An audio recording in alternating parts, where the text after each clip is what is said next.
Hello everyone, welcome to Ashu academy banking and law. आप सभी viewer का बहुत बहुत स्वागत है। आप देख रहे हैं IBPS RRB law officer scale 2 के एडवर्टीजमेंट के बारे में। यहाँ पर जो भी चीज़ें इंपॉर्टेंट हैं वो हम इस वीडियो में बात करेंगे।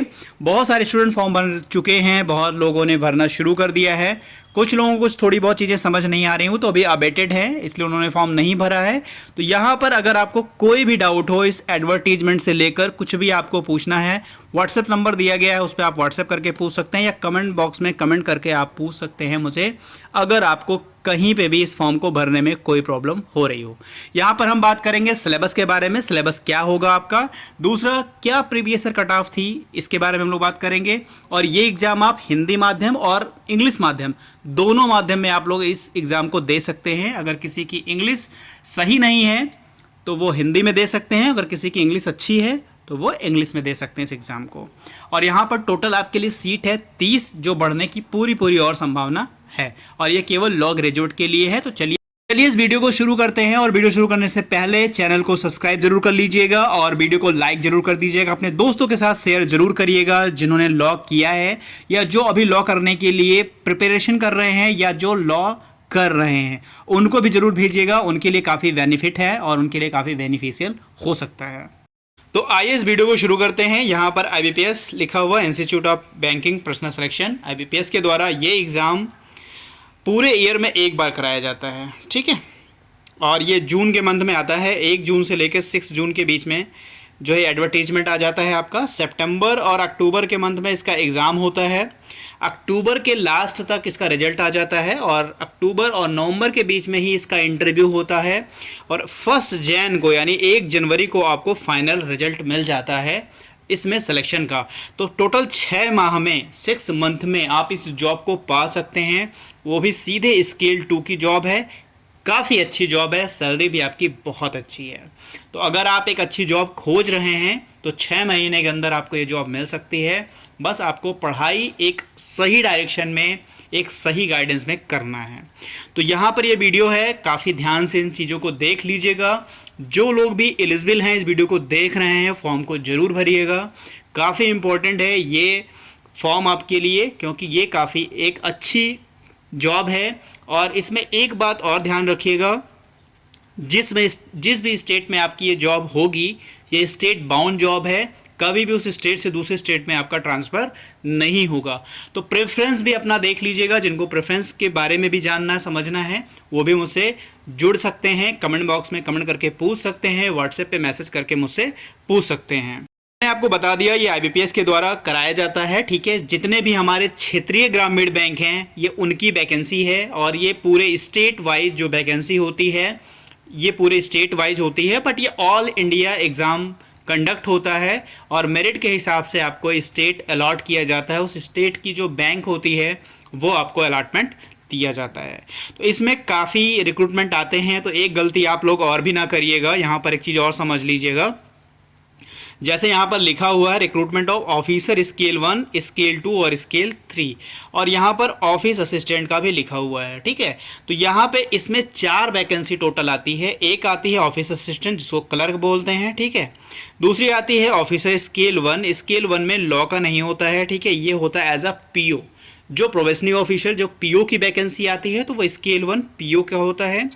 स्केल 2 में आपके काफ़ी पोस्ट होते हैं, जिनमें CA का, चार्टेड अकाउंटेंट का होता है, IT का होता है, ट्रेजरी का होता है, एग्रीकल्चर ऑफिसर का होता है, इसी में एक लॉ ऑफिसर का भी होता है, ठीक है, विधि अधिकारी का भी होता है। और स्केल थर्ड एक अलग वैकेंसी है, ठीक है, जिनके पास 4 से 5 साल का एक्सपीरियंस हो जाता है, 4 to 5 ईयर, ठीक है, किसी PSU या किसी बैंक में, तो वो स्केल 3 के लिए अप्लाई कर सकते हैं। तो यहाँ पर आपको सिर्फ जो स्केल 2 लॉ ऑफिसर भर रहे हैं वो सिर्फ लॉ ऑफिसर स्केल 2 भरेंगे, और अगर स्केल 3 के लिए एलिजिबल है तो स्केल 3 भी आप भर सकते हैं। एक बात जरूर ध्यान रखिएगा, जो भी स्टूडेंट यहाँ पर लॉ ऑफिसर स्केल 2 के लिए भर रहे हैं वो सिर्फ एक ही पोस्ट भरेंगे और उसके साथ साथ कोई और पोस्ट अप्लाई नहीं करेंगे, क्योंकि अगर एक से ज़्यादा फॉर्म आप भरेंगे तो जो लास्ट फॉर्म आप भरोगे उसी का एडमिट कार्ड आपका आएगा और लॉ ऑफिसर का एडमिट कार्ड नहीं आएगा। तो ये काफ़ी अच्छे से आप लोग सुन लीजिए, सिर्फ एक फॉर्म फिल करिएगा, ओनली 1। लॉ ऑफिसर स्केल 2 के लिए अगर एलिजिबल हैं तो सिर्फ एक फॉर्म आप लोग फिल करिएगा, ठीक है। तो यहाँ पर देख लीजिए, आपको मैंने बता दिया इसमें कितनी वैकेंसी हैं और हम लोग को कौन सी वैकेंसी इसमें देखनी है। ये सारे इंपॉर्टेंट डेट हैं, टेंटेटिव डेट हैं, यहाँ पर हम लोग देखेंगे। तो देखिए रजिस्ट्रेशन कब से शुरू हुआ है, 7 जून से शुरू हो गया है, ठीक है। और कब तक चलेगा, 27 जून तक ये फॉर्म चलेगा। आप बिल्कुल लास्ट डेट का वेट मत करें और फॉर्म को जितना जल्दी हो सके वेरी केयरफुली, सही से सोच समझकर फॉर्म को भर लीजिए। फॉर्म में भी कोई गलती मत करिएगा, क्योंकि गलती होने से आगे बहुत सारी प्रॉब्लम आपको क्रिएट होती हैं और आगे चलकर आपका सिलेक्शन भी होता है, तो उस फॉर्म की गलती की वजह से कभी कभी आपको ये जॉब नहीं मिल पाती है। तो एक एक चीज़ें समझकर आपको फॉर्म भरिएगा, प्रिंट आउट निकाल कर उसको एक बार और चेक कर लीजिएगा। अगर गलत होगा तो दोबारा फिल कर लीजिएगा। अगर सब कुछ सही है तो आप लोग अपनी प्रिपरेशन को शुरू कर सकते हैं। तो 7 जून से शुरू हुआ है और 27 जून तक यानी आपको फॉर्म भरना है, उससे बहुत पहले आप लोग इस फॉर्म को भर लीजिएगा। 7/6 से और 27/6 तक आपको ये फॉर्म भरना है। बाकी सारी चीज़ें आगे आपको बता दी गई हैं। यहाँ पर हमें देखना है हमारा जो एग्ज़ाम होना है लॉ ऑफिसर स्केल 2 का, वो यहाँ पर आपको देखना है। ऑनलाइन एग्जामिनेशन ये आपको देखना है, मेंस और सिंगल।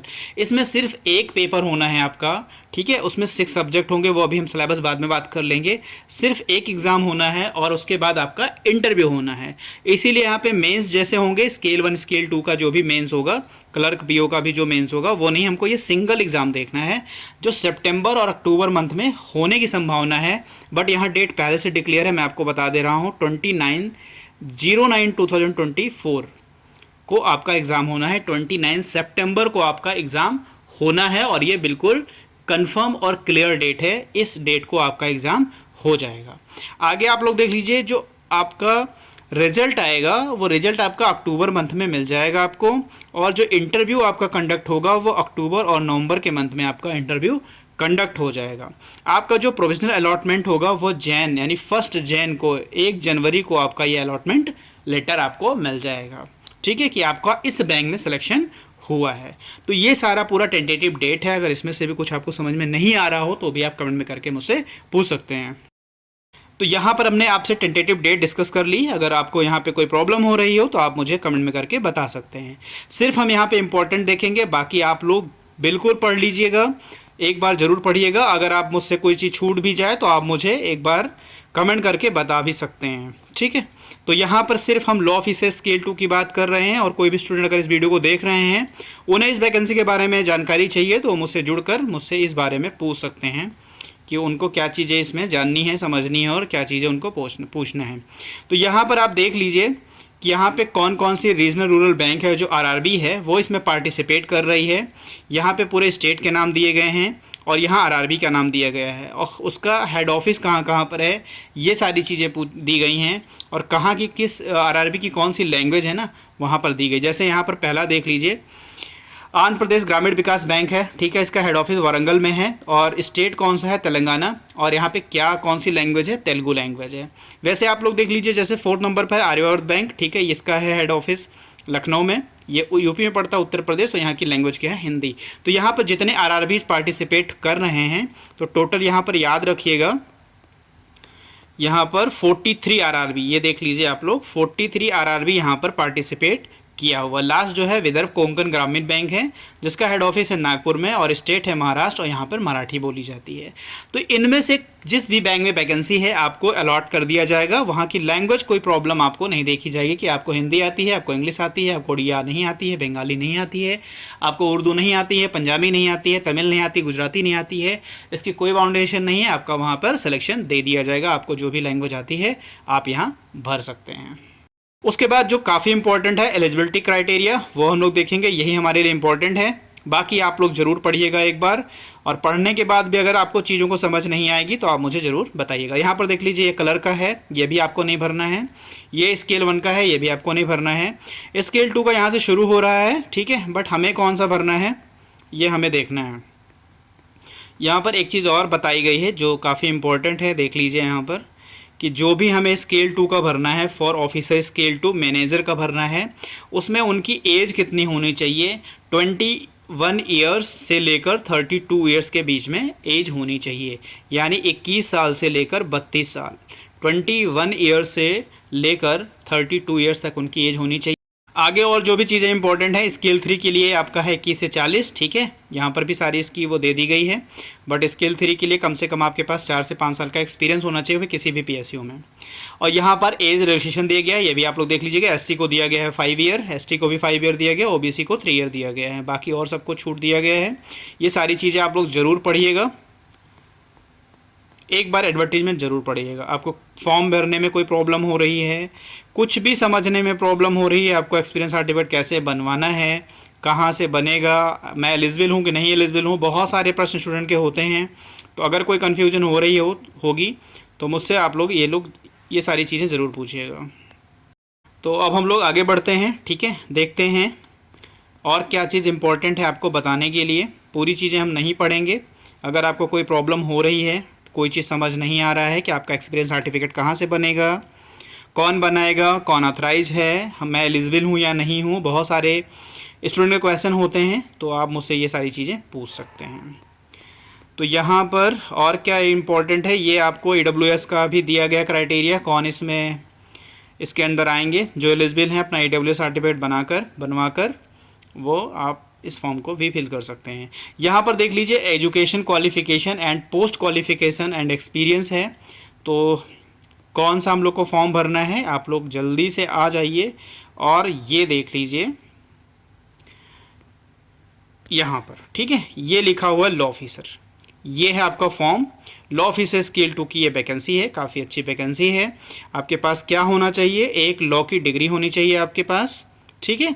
ये 3 ईयर हो या 5 ईयर हो या कोई भी इंटीग्रेटेड लॉ की डिग्री आपके पास हो जिसमें आपके पास मिनिमम 50% मार्क्स हो, ठीक है। यहाँ पर किसी के लिए नहीं, SC ST OBC के लिए किसी को छूट दी गई हो, टोटल सबके लिए यहाँ पर 50% मार्क्स आपके पास होना ज़रूरी है, वही फॉर्म को भर सकते हैं।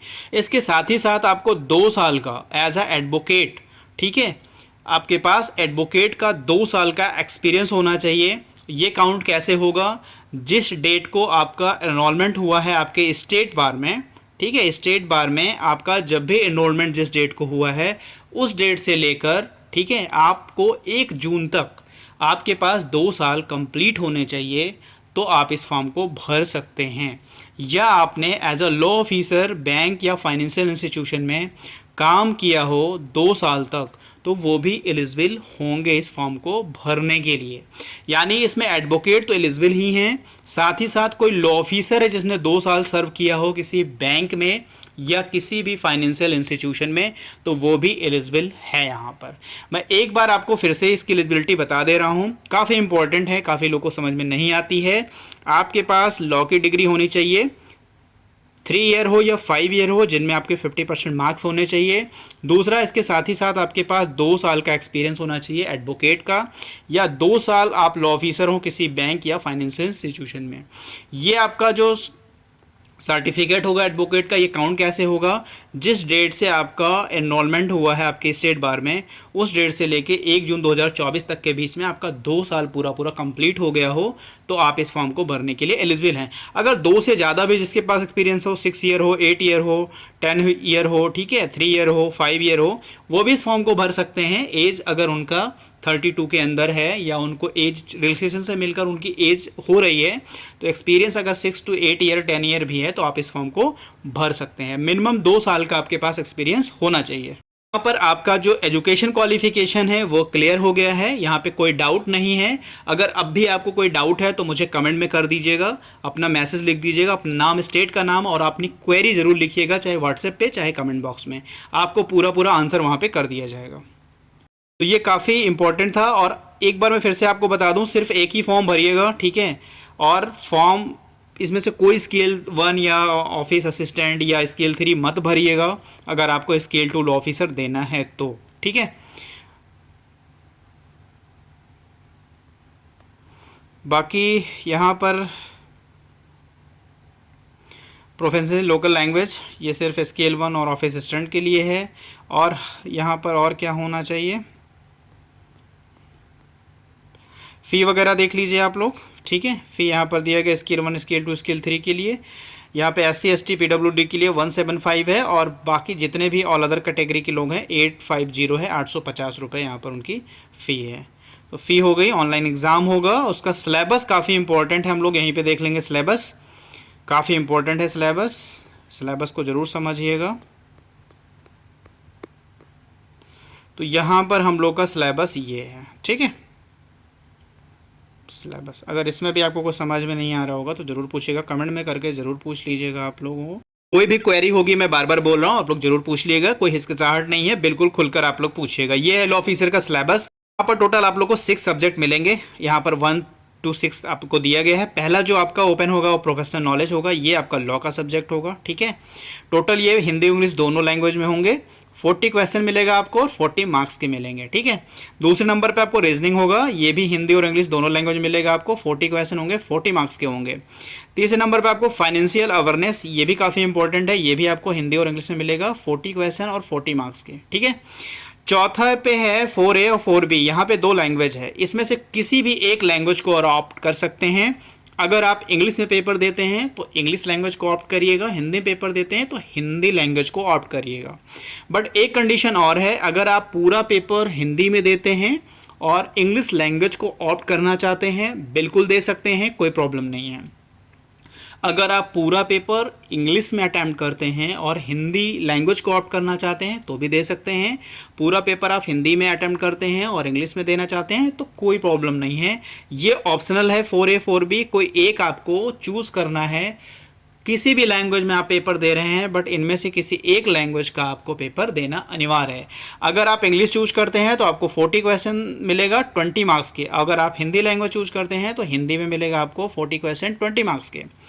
5th नंबर पे है कंप्यूटर नॉलेज, ये भी हिंदी और इंग्लिश में मिलेगा आपको, 40 क्वेश्चन 20 मार्क्स के। और नंबर 6 पे है क्वांटिटी एटीट्यूड और डेटा इंटरप्रिटेशन, ये भी आपको हिंदी और इंग्लिश दोनों लैंग्वेज में मिलेंगे, 40 क्वेश्चन 40 मार्क्स के। टोटल जो क्वेश्चन होंगे 240 यानी 240 क्वेश्चन होंगे, 200 मार्क्स के होंगे। और यहाँ पे जो पूरा कंपोजिट टाइम मिलेगा आपको 230 मिनट मिलेगा, यानी पूरे के पूरे 2.5 घंटे मिल रहे हैं आपको। 2 आवर एंड 30 मिनट आपको मिल रहे हैं, ठीक है। तो पूरे 2.5 घंटे बहुत सफिशियंट टाइम होता है। और यहाँ पर आपको फोकस किन चीज़ों पे करना है ये काफ़ी इंपॉर्टेंट है, यहाँ पर ये भी लगे हाथ जान लीजिए आप लोगों। पहला प्रोफेशनल नॉलेज, जितना नंबर आप इसमें गेन कर सकते हैं आपके लिए सिलेक्शन के चांसेस ज़रूर बढ़ जाएंगे। दूसरे नंबर पर फाइनेंशियल अवेयरनेस, जितने क्वेश्चन आप इसमें गेन करेंगे चांसेस आपके सिलेक्शन के काफ़ी बढ़ जाएंगे। तीसरा है आपका कंप्यूटर नॉलेज और चौथा है लैंग्वेज में से कोई एक पेपर।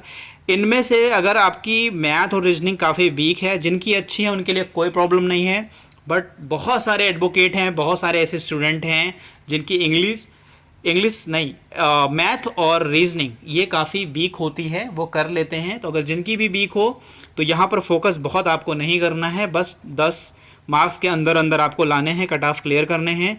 बाकी फोकस आपको कंप्यूटर पे करना है, किसी एक लैंग्वेज पे करना है, फाइनेंशियल अवेयरनेस पे करना है, प्रोफेशनल नॉलेज लॉ पे करना है। इन अगर 4 सब्जेक्ट पे आप फोकस कर लेंगे तो आपके सिलेक्शन के चांसेस ज़्यादा बढ़ जाते हैं, ठीक है। बाकी अगर रीजनिंग और मैथ किसी की अच्छी है तो उनके चांसेस होने के बहुत होते हैं। यहाँ पर भी अगर कोई डाउट होगा आपको तो ज़रूर पूछिएगा मुझसे। आगे चलते हैं, देखते हैं और क्या क्या चीज़ें इंपॉर्टेंट हो सकती हैं। तो ये हम लोगों ने लॉ ऑफिसर स्केल 2 का सिलेबस देख लिया। बाकी कट ऑफ वगैरह अभी हम आगे की वीडियो में देखेंगे। एग्जामिनेशन सेंटर वगैरह आप लोग चूज कर लीजिएगा अपना, जहाँ पे आप लोग को एग्ज़ाम देना है। आप किसी भी स्टेट के किसी भी एग्जामिनेशन सेंटर को चूज़ कर सकते हैं, वहाँ पे आपको ये मिल जाएगा। तो आई थिंक सारी चीज़ें इंपॉर्टेंट हो चुकी हैं और हम लोगों को यहाँ पर कुछ और देखना नहीं है, बट एक बार देख लेते हैं। अगर कुछ छूट जाता है तो ज़रूर आप इन्फॉर्म कर दीजिएगा मुझे। फ़ी वगैरह हमने बताई दी है आपको, तो जल्दी से देख लेते हैं स्क्रॉल करके, और कोई चीज़ें हैं तो नहीं यहाँ पे, और कोई चीज़ नहीं है, ठीक है। अगर बाकी ये आप लोग पढ़ लीजिएगा कैसे आप लोग को फॉर्म भरना है। अगर किसी को प्रॉब्लम आ रही है तो ज़रूर इन्फॉर्म करिएगा, ठीक है, आपको बता दिया जाएगा। हाँ, एक चीज़ और इम्पोर्टेंट यहाँ पे मिल रहा है कि देख लें कितनी वैकेंसी है और कौन कौन सी बैंक में हमारी वैकेंसी है, ठीक है। तो यहाँ पर ये IT का है और हमारा अब आ जाएगा चार्टर्ड अकाउंटेंट का ये है, और ये हमारा लॉ का है, ठीक है। यहाँ पर एक चीज़ और देख लेंगे हम लोग, ये है ऑफिसर स्केल 2 का, ठीक है। ऑफिसर स्केल 2 का है, लॉ ऑफिसर स्केल 2 का। तो यहाँ जितने भी RRB हैं, मैंने अभी आपको ऊपर दिखाया था, टोटल 43 RRB हैं। सारे में वैकेंसी नहीं है, जिनमें NR है ठीक है, तो वो मतलब होता है नॉट रिपोर्टिंग, इन्होंने भी वैकेंसी रिपोर्ट नहीं की है।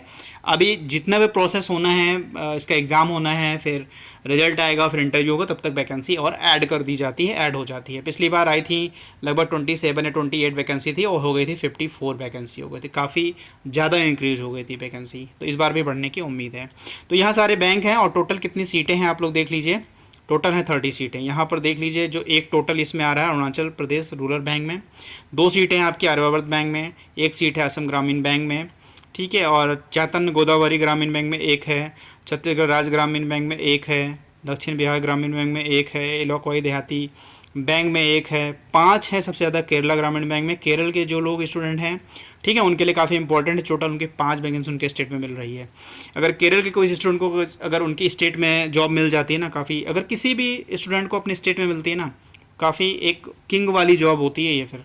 और अगर दूसरे स्टेट में है तो फिर वो प्रयास करते हैं कि हम दूसरे स्टेट में जाएं या कुछ और हमें जॉब मिले, जैसा भी होता है।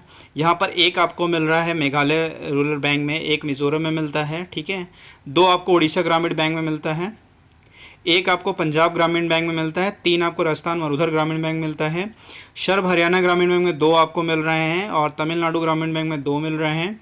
यहाँ पे उत्कल ग्रामीण बैंक में भी 2 हैं और उत्तर बंगा क्षेत्रीय ग्रामीण बैंक में 2 हैं, विदर्भ कोंकण ग्रामीण बैंक में 1 है। तो टोटल आपकी कितनी वैकेंसी हो रही है यहाँ पर? 30 हो रही है, ठीक है, 30 वैकेंसी टोटल है आपकी और ये इंक्रीज ज़रूर होगी, ठीक है, बढ़ेगी ज़रूर। बाकी और कुछ इम्पोर्टेंट अगर है तो मैं देख ले रहा हूँ।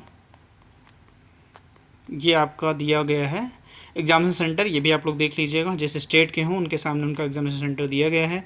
कैसे कैसे फॉर्म को भरना है यहाँ पर देख दिया गया है कि फ़ोटो की इमेज कितनी होनी चाहिए, ठीक है, फ़ोटोग्राफ कैप्चर कैसे होगा, ये सारी चीज़ें बता गई। लेफ्ट थंब लगेगा, हैंड रिटन डिक्लेरेशन लगेगा। हैंड रिटन डिक्लेरेशन देखो काफ़ी बच्चे कहते हैं कहाँ मिल रहा है, कहाँ मिल रहा है, कैसे मिल रहा है, तो यहाँ पर दिया गया है, ये पूरा कॉपी कर लीजिएगा आप लोग, ठीक है, और इसकी एक इमेज बना लीजिएगा जो यहाँ फॉर्मेट दिया गया उसी फॉर्मेट में, और इसी को अपलोड कर दीजिएगा, ठीक है। बाकी सब कुछ लिखा गया है, लिख दिया गया है। यहाँ पे सर्टिफिकेट है, SC ST का सर्टिफिकेट जो बनेगा इस फॉर्मेट में बनेगा, यहाँ पे सारे सर्टिफिकेट का वो दे दिया गया लास्ट में, ठीक है। तो और इसमें कोई इंपॉर्टेंट नहीं है। बाकी अगर आपकी कोई क्वेरी है तो ज़रूर पूछिएगा मुझसे। बाकी अब चलिए देखते हैं, सिलेबस मैंने आपको बता दिया है, एडवर्टीजमेंट बता दिया है, कब से कब तक फॉर्म भरे जाने हैं, क्या सिलेबस है, किन पे आपको फोकस करना है, ठीक है, ये सारी चीज़ें मैंने बता दी हैं। और एक बार हम लोग इसका प्रीवियस ईयर कट ऑफ देख लेते हैं और कैसे आपको प्रिपरेशन करनी है, ये चीज़ें मैं आपको अभी यहाँ पर बता दे रहा हूँ। तो पहले मैं आपको यहाँ बता दूँ, ठीक है, यहाँ पर हमारे पास 2 PDF कोर्स चल रहे हैं। एक आपका फाइनेंशियल अवेयरनेस का चल रहा है, एक आपका प्रोफेशनल नॉलेज का चल रहा है, ठीक है। प्रोफेशनल नॉलेज के लिए यहाँ पर 20 या 22 इस तरह के बैंक एग्ज़ाम के पूरे पेपर हैं, रियल वाले पेपर हैं, आप उसे परचेज कर सकते हैं। 2100 का MCQ है, इंपॉर्टेंट MCQ है, आप इसे परचेज कर सकते हैं, लॉ ऑफिसर के लिए है ये। प्रोफेशनल नॉलेज लॉ का है ये। बाकी फाइनेंशियल अवेयरनेस का PDF कोर्स चल रहा है, इसे भी आप ज्वाइन कर सकते हैं। इस वीडियो में हमने डिस्कस कर लिया है कौन एलिजिबल हैं, कौन फॉर्म को भर सकते हैं, इसका सिलेबस क्या होगा, और आप जो है हिंदी और अंग्रेजी दोनों माध्यम से एग्ज़ाम को दे सकते हैं। तो ये काफ़ी अच्छी अपॉर्चुनिटी है, सभी लोग जल्दी से इस फॉर्म को भर लीजिए और भरने के बाद अपनी प्रिपरेशन में लग जाइए। प्रीवियस ईयर कट ऑफ का जो वीडियो है वो आपको नेक्स्ट वीडियो में मिलेगा, ठीक है, क्योंकि ये वीडियो काफ़ी बड़ा ना हो जाए, इसलिए आपको नेक्स्ट वीडियो में 2 साल का पूरा कंपेयर करके एनालिसिस करके आपको पूरा कट ऑफ बता दिया जाएगा। तो आप लोग अपनी परीक्षा की तैयारी करिए। जो भी आपको मुझसे बात करनी है या जो भी कैसे आप प्रिपरेशन करना चाहते हैं तो व्हाट्सएप से जुड़ जाइए, या टेलीग्राम में भी आपका लिंक है डिस्क्रिप्शन बॉक्स में, उससे जुड़ जाइए। बस इसमें एक पॉइंट रह गया, प्रीवियस ईयर कट ऑफ। तो वीडियो बहुत बड़ा ना हो इसलिए मैंने नेक्स्ट वीडियो में प्रीवियस ईयर कट ऑफ के बारे में डिस्कस करूंगा। तो चलिए मिलते हैं नेक्स्ट वीडियो में। God bless you to all, thank you for watching. Video को लाइक कर दीजिएगा, अपने दोस्तों के साथ शेयर कर दीजिएगा, चैनल को सब्सक्राइब जरूर करिएगा। बाकी किसी भी कोर्स के PDF कोर्स की इंक्वायरी के लिए आप व्हाट्सएप नंबर दिया गया, उस पर आप अपना नाम और स्टेट का नाम लिखकर आप इंक्वायरी कर सकते हैं। टेलीग्राम का लिंक डिस्क्रिप्शन बॉक्स में दिया गया, आप भी उससे जुड़ जाइए। जो भी नोटिफिकेशन आपको होगी वो आपको तुरंत मिल जाएगी। Thank you for watching.